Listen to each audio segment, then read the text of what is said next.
అందరికీ నమస్కారం. శ్రీ విశ్వావసు నూతన సంవత్సర ప్రారంభం సందర్భంగా ఈ ఏడాది కుంభరాశి వారి జీవితంలో జరిగే ఖచ్చితమైన మార్పుల గురించి వివరంగా తెలుసుకుందాం. ఈ వీడియోని తప్పకుండా చివరి వరకు చూడండి, లైక్ చేసి షేర్ చేయండి, అలాగే తప్పకుండా సబ్స్క్రైబ్ చేసుకోండి. శ్రీ విశ్వావసు నామ సంవత్సర సందర్భంగా కుంభరాశి వారి యొక్క ఆదాయం 8, వ్యయం 14, రాజపూజ్యం 7, అవమానం 5. ఈ సంవత్సరం కుంభరాశి వారికి శని యొక్క ఏలినాటి శని కాస్త బదిలీ కాబోతోంది. శని ద్వితీయ స్థాన సంచారం అంత అనుకూలం కాకపోయినా పెద్దవైన ఇబ్బందులైతే ఏమీ ఉండవు. మరోవైపు గురుబలం పెరగడం మీకు అత్యంత అదృష్టాన్ని ఇస్తోంది.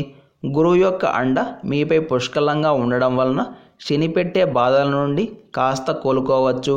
కాకపోతే ఏదీ కూడా అంత సులభంగా దక్కదు.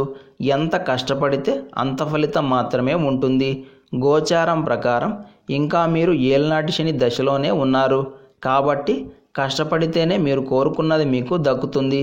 అందుకే గురుబలం ఎంత ఉన్నప్పటికీ మీ జాగ్రత్తలో మీరు ఉండడం చాలా మంచిది.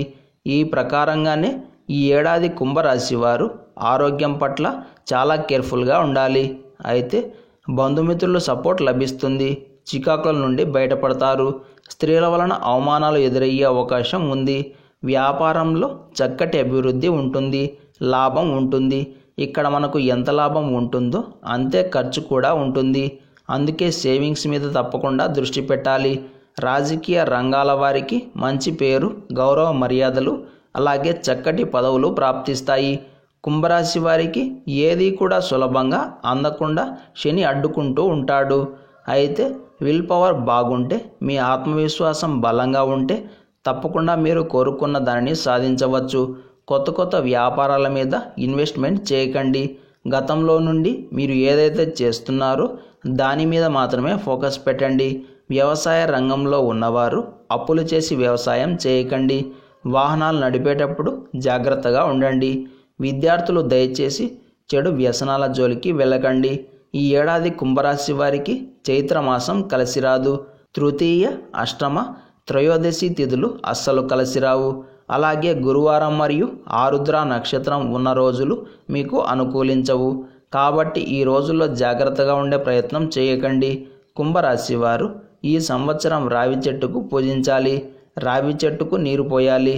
రావి చెట్టు చుట్టూ ప్రదక్షిణలు చేయండి. రావి చెట్టు కింద ప్రాణాయామం చేయాలి. ఇలా చేస్తే మీకు తప్పకుండా అదృష్టం కలిసి వస్తుంది.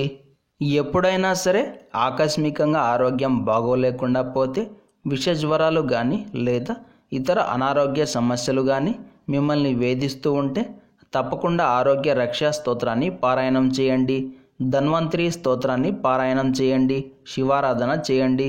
భక్తి శ్రద్ధలతో ఈ విధంగా చేస్తే ఖచ్చితంగా అనారోగ్య సమస్య నుండి విముక్తి లభిస్తుంది. రాబోయే 2 రోజుల లోపుగా సాయంత్రం వేళ ఈ చిన్న పరిహారం చేస్తే మీ ఇంటికి పట్టిన పీడ, దరిద్రం, నెగిటివ్ ఎనర్జీ అన్నీ తొలగిపోయి చక్కటి అభివృద్ధి మరియు ప్రశాంతత ప్రాప్తిస్తాయి. మీరు చేయాల్సిందల్లా ఒక ఆవు పిడకను తీసుకొని దానికి నిప్పు పెట్టి పక్కన ఒక చిన్న గిన్నెలోకి ఏదైనా ఒక నూనె తీసుకొని దానిలో కాస్త బెల్లం వేసి అలాగే సువాసన వచ్చే పుష్పాలను వేసి బాగా కలిపి రగిల్చిన పిడకపై పోసేయాలి. ఇలా చేయగా వచ్చిన పొగను ఇంటికి సింహద్వారానికి, తులసి చెట్టుకి చూపించి ఇల్లంతా ధూపం వేయాలి. తరువాత ఇంటి బయట పెట్టేయాలి. ఇలా చేస్తే చాలు. ఇక ఈ సంవత్సరం మొత్తం మీకు తప్పకుండా శుభం కలుగుతుంది. ఇలాంటి సమాచారం ప్రతిరోజు మీకు వీడియో రూపంలో అందాలంటే వెంటనే మా ఛానల్ని సబ్స్క్రైబ్ చేయండి. అలాగే బెల్ బటన్ని యాక్టివ్ చేసుకోండి.